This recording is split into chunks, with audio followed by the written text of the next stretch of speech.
1 सितंबर 1983 Korean airlines की flight 007 ने Alaska के एंकरेज से सोल, साउथ कोरिया के लिए उड़ान भरी, लेकिन अनफॉर्चुनेटली वह कभी भी अपने डेस्टिनेशन पे नहीं पहुंची। इसके बजाय ये दुर्घटना कोल्ड वॉर के सबसे रहस्यमयी मामलों में से एक का सेंटर बन गई, जब इसे सोवियत इंटरसेप्शन ने प्रोहिबिटेड एयर स्पेस में उड़ान भरने के लिए मिसाइल से शूट कर दिया और 269 लोगों की जान चली गई। चलिए जानते हैं कि क्या फ्लाइट 007 एक स्पाई प्लेन था, क्योंकि सोवियत अथॉरिटीज का यही मानना था, या फिर रशिया ने इस पैसेंजर प्लेन को गलती से शूट कर दिया था। This is the mystery of Korean flight 007। जब प्लेन सुबह 4 बजे एंकरेज अलास्का से सोल के लिए टेक ऑफ किया तो पायलट्स ने प्लेन को ऑटो पायलट मोड में डाल दिया। पायलट्स को इस बात का कोई भी अंदाजा नहीं था कि उस दिन प्लेन का ऑटो पायलट काम नहीं करेगा। थोड़ी देर बाद प्लेन अपने रास्ते से भटकने लगा और सोवियत यूनियन के रीजन की तरफ बढ़ना शुरू कर दिया। प्लेन को जाना था सोल, साउथ कोरिया, बट ये प्लेन 245 डिग्री का एंगल बनाता हुआ तीर की तरह सोवियत यूनियन के ईस्टर्न कोस्ट की तरफ बढ़ता जा रहा था। 26 मिनट के बाद प्लेन के कैप्टन चुन बयंग ने इमरजेंसी डिसेंट डिक्लेयर कर दिया और क्रू मेंबर्स को ऑक्सीजन मास्क पहनने को कहा। दोस्तों, जैसे ही प्लेन सोवियत बॉर्डर के पास पहुंचा, सोवियत मिलिट्री बेसिस ने उस प्लेन पर नजर रखना स्टार्ट कर दिया। इस इलाके में American spy planes Boeing RC-135 पहले से ही उड़ाने भर रहे थे। ये स्पाई प्लेन्स बिल्कुल सिविलियन प्लेन्स की तरह दिखते थे, जिनका यूज रिकॉनेसेंस के लिए किया जाता था। दोस्तों, रिकॉनेसेंस एक मिलिट्री टर्म है जिसका मतलब होता है दुश्मन की सेना या आसपास के क्षेत्र के बारे में इंफॉर्मेशन कलेक्ट करना। इन स्पाई प्लेन्स पर इलेक्ट्रॉनिक रिकॉनेसेंस गियर्स लगे रहते थे और इंटरेस्टिंग बात यह है कि ये सभी स्पाई प्लेन्स पैसेंजर प्लेन्स वाले रूट के आसपास ही अपनी उड़ान भरा करते थे। दोस्तों, जब तक फ्लाइट 007 सोवियत बॉर्डर के पास पहुंची, तब तक वो अपनी ओरिजिनल रूट से 200 किलोमीटर तक भटक चुकी थी। इसके तुरंत बाद रशिया के डोलिंस्क एयर बेस के कमांडरों ने 2 सुखोई Su-15 फाइटर जेट्स को फ्लाइट 007 को रोकने के लिए भेजा। सोवियत पायलट और मिसाइल चलवाने वाले कर्नल गेनाडी ओसिपोविच ने 1988 में एक इंटरव्यू में कहा, मैं बोइंग 747 के प्लेन को देख पा रहा था जिसमें डबल डेकर विंडोज लगी थी। मिलिट्री कार्गो प्लेन्स में इस तरह की विंडोज नहीं होती हैं। मेरी समझ में नहीं आया कि ये किस तरह का प्लेन है, लेकिन मेरे पास सोचने के लिए ज्यादा समय नहीं था, मुझे अपना काम करना था। मैं उस प्लेन के पायलट को इंटरनेशनल कोड का सिग्नल देकर बताने लगा कि उसने हमारी वायु सीमा का उल्लंघन किया है, लेकिन उसकी तरफ से कोई भी जवाब नहीं आया।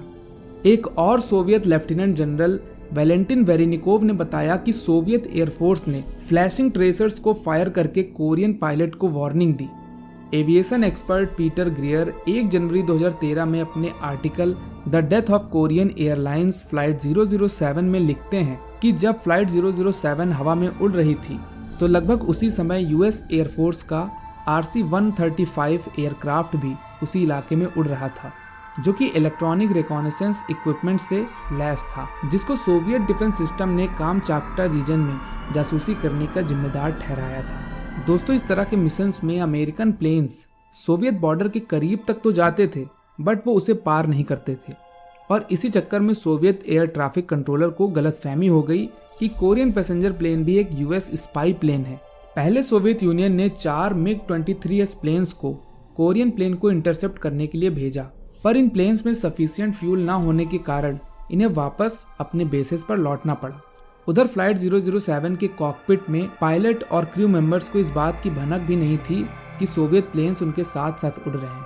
पहले कोरियन पैसेंजर प्लेन कामचाटका के इलाके को क्रॉस करके इंटरनेशनल ओशन के क्षेत्र में आ गया, लेकिन जब ये plane Soviet control Sakhalin area में एंटर करता है तो सोवियत एयरफोर्स को लगता है कि ये किसी मिलिट्री मिशन पर है। दरअसल सोवियत मिलिट्री पहले से ही अलर्ट मोड पे थी, क्योंकि हाल ही में उस क्षेत्र में यूएस नेवी शिप ने मिलिट्री एक्सरसाइज की थी और उसी दिन मिसाइल टेस्टिंग भी की जानी थी। इसलिए सोवियत सैनिक पहले शूट करो बाद में सवाल करो वाले मोड में चले गए। बाद में इंटरनेशनल सिविल एविएशन ऑर्गेनाइजेशन की एक रिपोर्ट ने बताया कि सोवियत प्लेन्स ने कोरियन प्लेन से रेडियो पे कांटेक्ट करने की कोशिश ही नहीं की। सोवियत पायलट्स ने नॉन मिलिट्री एयरक्राफ्ट को इंटरसेप्ट करने की ICAO की गाइडलाइंस को फॉलो नहीं किया। हालांकि दोस्तों, सोवियत पायलट ने कहा कि उसने इमरजेंसी के लिए रिजर्व रेडियो फ्रीक्वेंसी पर कोरियन प्लेन से कांटेक्ट करने की कोशिश की, बट कोरियन प्लेन के कॉकपिट से उसे कोई सुन ही नहीं रहा था। जब टोक्यो के एयर ट्रैफिक कंट्रोल ने कोरियन प्लेन को 35,000 फीट की हाइट पर जाने के लिए कहा और वो ऊपर की ओर जाने भी लगा, तो सोवियत ऑफिसर्स को विश्वास हो गया कि ये प्लेन उनके भेजे गए प्लेन्स की पहुंच से बचने के लिए ऊपर की तरफ जा रहा था। और तभी ये भी डिसाइड हो गया कि उस कोरियन प्लेन को सोवियत बॉर्डर से बाहर नहीं जाने दिया जाएगा। ओसोपोविच ने कहा कि मुझे प्लेन को डिस्ट्रॉय करने का ऑर्डर मिला और मैंने उसे पूरा किया। टोक्यो टाइम जोन के अकॉर्डिंग सुबह 3:26 पर ओसोपोविच ने 2 AA-3 air to air missiles Korean plane पर फायर की। सोवियत मिसाइल के कुछ टुकड़े प्लेन के पिछले हिस्से में लगे थे, जिससे प्लेन के 4 हाइड्रोलिक सिस्टम में से 3 डिस्ट्रॉय हो गए, बट इसके बावजूद प्लेन के चारों इंजन ने उड़ान भरना जारी रखा। ओसोपोविच ने कंट्रोल रूम में मैसेज भेजा, द टारगेट इज डिस्ट्रॉयड, लेकिन ये प्लेन तब तक डिस्ट्रॉय नहीं हुआ था। डैमेज्ड प्लेन अगले 12 मिनट तक उड़ता रहा। पायलट्स ने प्लेन को कंट्रोल करने की भरपूर कोशिश की, बट प्लेन सखालिन के वेस्ट में मोनेरॉन आइलैंड के पास समुद्र में जा गिरा और सभी पैसेंजर्स इस घटना में मारे जाते हैं। इस दुर्घटना से जुड़े सभी सवालों के जवाब मिल गए, बट एक सवाल का जवाब नहीं मिला कि उस घटना में मारे गए लोगों की बॉडीज का क्या हुआ। रशियंस आज तक दावा करते हैं कि उन्हें एक भी बॉडी नहीं मिली, जबकि इस दौरान आई कुछ कॉन्स्पिरेसी थ्योरीज ने कहा कि सोवियत यूनियन ने इन प्लेन्स के सभी लोगों को बचा लिया और सालों तक उन्हें बंधक बनाए रखा। लेकिन 007 में यात्रा करने वाले पैसेंजर्स के वकील हुहानीता मडोल ने कहा कि बहुत से लोग अपने प्रियजनों को खोने के बाद एक कहानी पर विश्वास करना चाहते हैं, लेकिन इस बात के कोई दूसरे सबूत नहीं मिलते। एक दूसरी थ्योरी में कहा गया कि सोवियत लोगों ने जानबूझकर बॉडीज को डिस्ट्रॉय कर दिया ताकि कोई एविडेंस बाकी न रहे, बट मडोल ने कहा कि ये सब महज कयास भर है। वैसे आपको क्या लगता है, और क्या आप जानते हो कि एक पायलट ने जानबूझकर प्लेन को क्रैश क्यों कर दिया? अगर नहीं तो लेफ्ट वाली वीडियो पे जरूर क्लिक करें, एंड ये वीडियो इन्फॉर्मेटिव लगा हो तो लाइक करें, कमेंट करें, एंड चैनल को जरूर सब्सक्राइब करें।